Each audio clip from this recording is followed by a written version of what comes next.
PT Pelayaran Nasional Cabang Ambon mengumumkan jadwal pelayaran 2 kapal dari Pelabuhan Yosudarso Ambon, Senin 23 September 2024. Kapal tersebut yakni Sabuk Nusantara 80 dan Sangiang.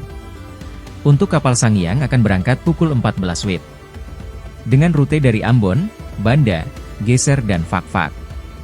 Rute tersebut akan kembali dari Fakfak, Geser, Banda, Ambon, Namlea, Sanana, Bacan, Ternate, dan Bitung.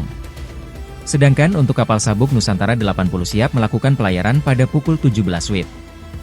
Dengan rute pelayaran dari Ambon ke Tohoru, Werinama, Kelimuri, Geser, Bula, Gorom, Kesui, Tior, dan perjalan balik dengan rute yang sama menuju Ambon.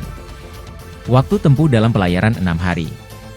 Waktunya tidak menentu, tergantung cuaca saat melakukan pelayaran. Hal tersebut diungkapkan Mualim IKM Sabuk Nusantara 80, Dadi Cahyadi kepada tribunambon.com.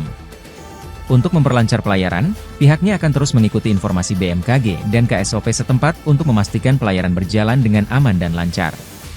Sebagai informasi, untuk 2 kapal ini bagi para calon penumpang dari Ambon, pembelian tiket bisa langsung datang pada loket penjualan tiket Pelni di Jalan DI Panjaitan nomor 19, Uritetu, Kecamatan Sirimau, Kota Ambon.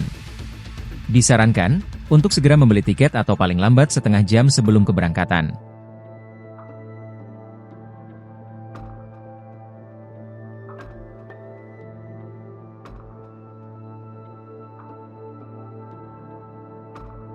Download Tribun X sekarang, menghadirkan lokal menjadi Indonesia.